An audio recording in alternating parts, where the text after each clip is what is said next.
At 33, I thought my life was curated perfection until the restaurant's manager, Mr. Rivera, seized my wrist as I reached for his office door. He guided me inside, turned the key, and the hallway noise vanished behind a hard click. In the blue glow of security screens, his face looked drained, like he'd seen a wreck coming and couldn't stop it. "Listen, Ms. Natalie Hart," he whispered, swallowing. "You need to breathe. Promise me you won't scream or collapse when this plays." My stomach dropped. Why would a stranger beg me to stay conscious? He didn't mention my purse, or the anniversary dinner, or my husband, Mark Dalton, only the footage. "What he did at your table changes everything," Mr. Rivera said, fingers shaking over the keyboard. I tasted metal, realizing the life I trusted was seconds away from cracking open right in front of me. Only an hour earlier, that same restaurant had felt like a stage built to celebrate perfection. The chandeliers spilled warm light over white linen and crystal glasses as I sat between Mark Dalton, my husband of 3 years, and his mother, Lillian Dalton, while his so-called adoptive sister, Claire, smiled sweetly across the table. Every detail looked intentional. Mark leaned close, cutting my steak, brushing my fingers as if we were newlyweds instead of a couple in our 30s. Lillian praised my grace and devotion, her compliments flowing as smoothly as the wine. Claire kept refilling my glass, attentive and gentle. I felt calm, almost relieved, because the headaches and dizzy spells that had haunted me for weeks seemed to be fading. I told myself it was stress lifting, love doing its quiet work. In that moment, I believed our marriage was built on affection, not the wealth I carried into it. We left wrapped in laughter and soft promises, Mark insisting on driving his mother home first. 15 minutes later, as city lights streaked past the windows, panic struck. My purse was gone.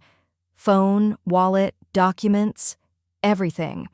Mark offered to turn back, but guilt washed over me when I saw Lillian already drifting with exhaustion. I made a quick, sensible choice. I'd return alone. It felt harmless, even considerate. If you've ever made a decision like that, trying not to bother anyone, comment 6 below. I want to know I'm not alone.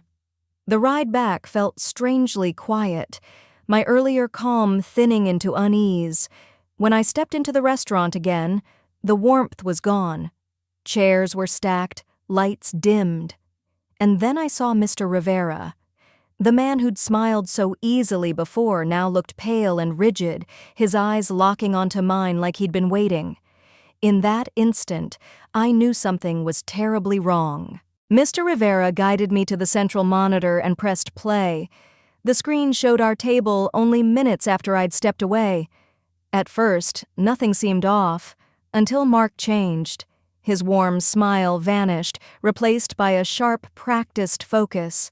He reached across, took my purse, and opened it with ease that made my chest tighten. In seconds, he removed my real supplements, emptied them onto a napkin, and slipped the bundle into his pocket. Then he produced another set of pills, nearly identical, and poured them into the bottle, sealing it like nothing had happened. The speed was chilling. This wasn't panic. It was rehearsal.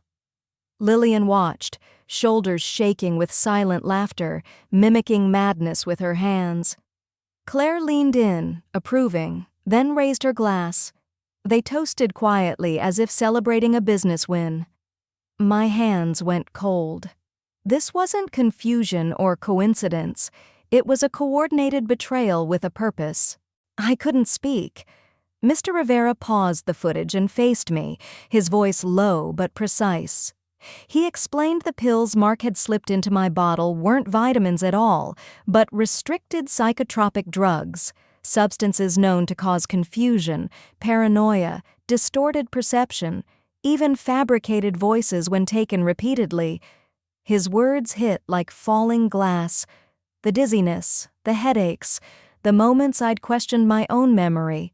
None of it was random. None of it was illness. It was conditioning. Slowly, the shape of their plan became clear. If I appeared unstable, erratic, unreliable, Mark could petition for legal guardianship, claiming he was protecting me. That control wouldn't stop at my health. It would extend to my assets, my voting rights, my father's company. They weren't trying to kill me. They were trying to erase me, using concern as camouflage and medicine as a weapon. YouTube safety check. Fictional narrative. No medical advice. No instructional drug details. Policy compliant. The shock hardened into clarity. Mr. Rivera warned me gently. If I confronted them now, I would lose. Panic would only confirm the story they were building. I had to perform, smile, comply, survive long enough to collect proof. So I went home and stepped back into my role. When Mark handed me the pill with practiced tenderness, I lifted the glass and acted obedient, tucking the tablet beneath my tongue. Minutes later, alone, I spat it into tissue and flushed it away, hands steady for the first time all night. Something fundamental shifted inside me.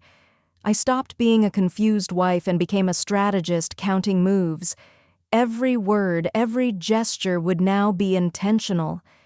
If you've ever realized the moment you had to stop reacting and start planning, comment "Stay strong" below. From that point on, this wasn't about fear. It was about control. Mine. That night, sleep never came. I lay still, listening, until the familiar whispers floated through the dark again. This time I followed the sound. Behind a landscape painting Mark's mother had gifted me, I found it. A tiny wireless speaker taped to the frame, blinking softly. The voices weren't in my head. They were programmed. I photographed it, replaced the painting, and kept acting fragile. Later, barefoot on the stairs, I heard murmurs below.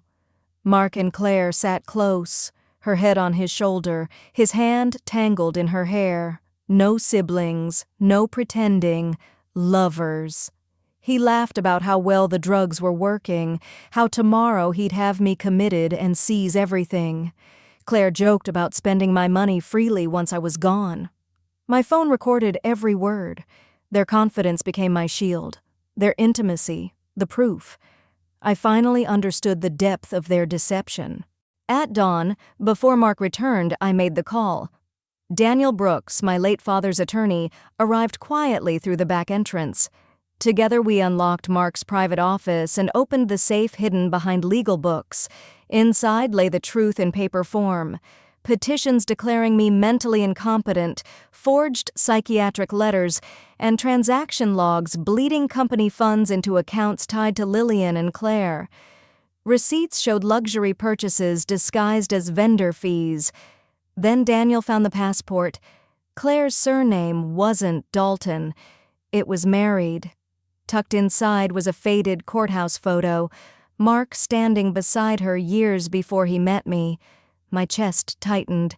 She wasn't an adopted sister or a secret affair. She was his lawful wife. I hadn't married into a family. I'd been recruited by a married con team, chosen for my assets, groomed for erasure, and never meant to survive with control intact, alone. The boardroom was cold with expectation. Mark stood confident, presenting papers for an emergency conservatorship, while a hired physician waited nearby, syringe visible, ready to silence me if I faltered. I played my role, slumped, unfocused, until he asked if I wished to speak. Then I lifted my head. The fog vanished. My voice rang steady as I stated I was being drugged, framed, and robbed. Gasps rippled across the table. Mark lunged to interrupt, signaling the doctor, but the doors opened. Daniel entered with uniformed officers, followed by Mr. Rivera. Evidence replaced rumor. Video, audio, bank records, each landed like a verdict. Authority shifted in real time. The doctor froze. Mark's confidence collapsed. What was meant to erase me became a public reckoning. where documentation spoke louder than charm, and predators discovered the trap had snapped shut on them. The boardroom was cold with expectation. Mark stood confident, presenting papers for an emergency conservatorship, while a hired physician waited nearby, syringe visible, ready to silence me if I faltered.